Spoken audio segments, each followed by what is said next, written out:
Namaste. I'm Nikita. I'm a spiritual teacher, a personal development mentor, and an NLP coach. I help people to transition from their karma to their dharma.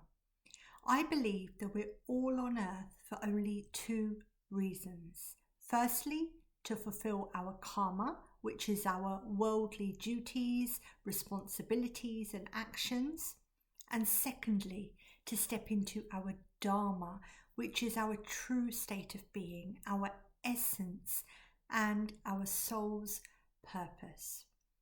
In this series of videos, I'm going to introduce you to different tools and techniques that you can use to cross over from your karma to your dharma. If you're on that cusp, watch these videos as they are going to help you be able to transition and navigate with ease and flow. So today we're going to talk about a sensitive topic, money. Many of us adults have money mindset blocks. A money mindset block is an unhealthy or a negative association with money. What it means is when we think about money, or when we come to spending money, or even earning money for that matter, we have some kind of a block that perhaps we don't deserve it, maybe we're not worthy of it, or perhaps a block that tells us we have to work very hard to earn our money, or perhaps we feel that we earn too much of it and we don't deserve that either.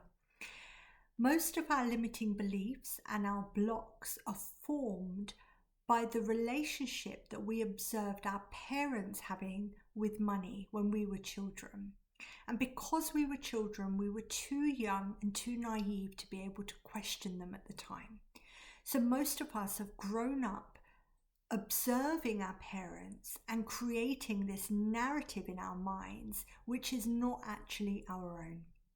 So I'm from an Indian background, and I saw my family negotiating and haggling as I was growing up. That was a normal thing to do.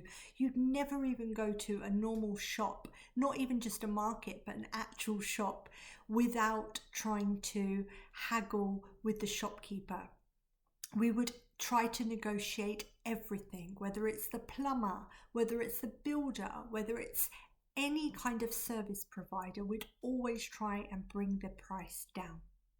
It's only when I embarked on my spiritual journey that I realized that not only is this not the right thing to do ethically and morally, but it's also not the right thing to do karmically.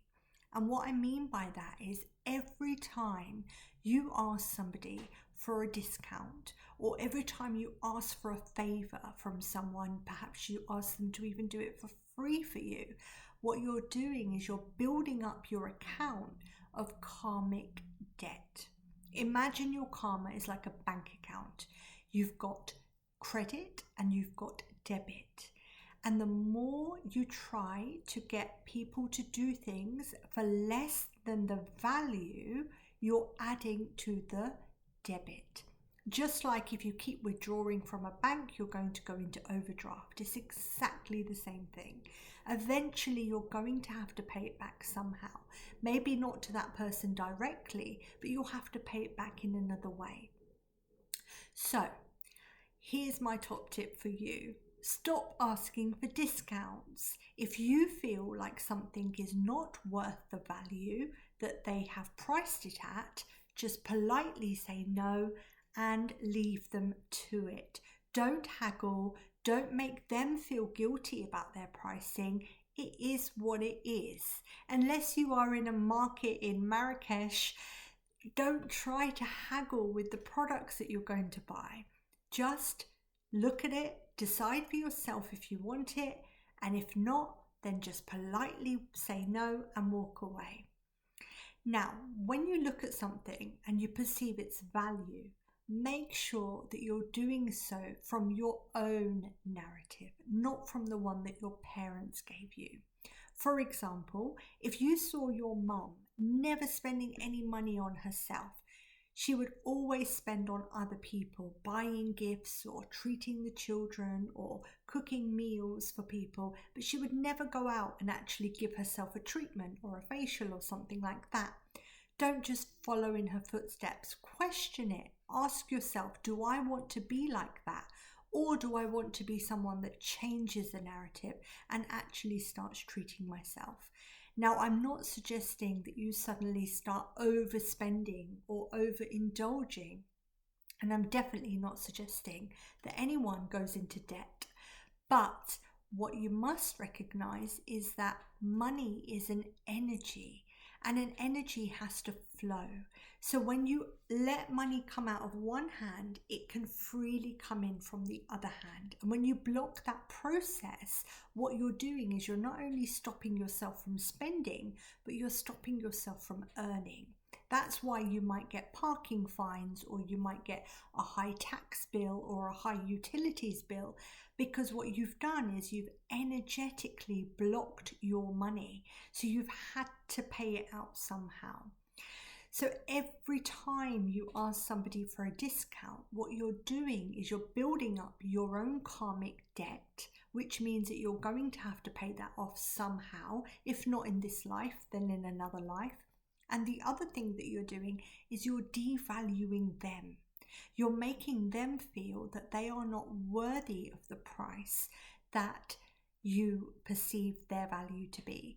Now, I know because I'm a holistic therapist, and my prices, I would say, are quite reasonably fair compared to what I offer, but I'm also aware that I am on the higher end compared to other therapists. And I get a lot of objection about this. I get people saying to me, oh, that's too expensive.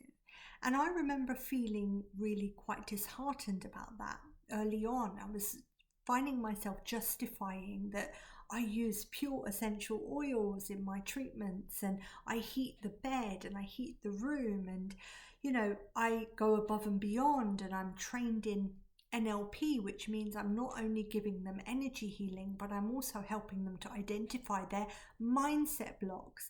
And what I found was actually justifying myself and giving them the reasons for my prices being the way they were or are didn't actually make them feel better about it. It didn't change their opinion. In fact, all it did was just reaffirm to them that actually this is on the higher side, and she's even agreeing that it's on the higher side. That's why she's giving us her reasons behind it. So if you find yourself as a service provider that people are giving you their objections, recognize this is not coming from them. This is coming from their blocks, the narrative that was given to them perhaps in childhood, teenage years, or maybe even adulthood that they haven't yet been able to get on top of.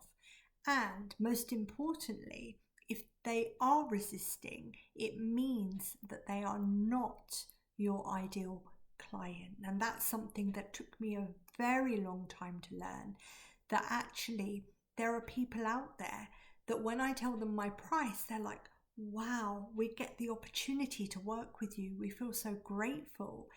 As opposed to, oh gosh, that's a bit expensive. Who do you think I would rather work with? And so if you are a service provider, this is your takeaway from this video. Be true to yourself. Price your services or your products at the value that you think they're worth, and the right people will come to you at the right time.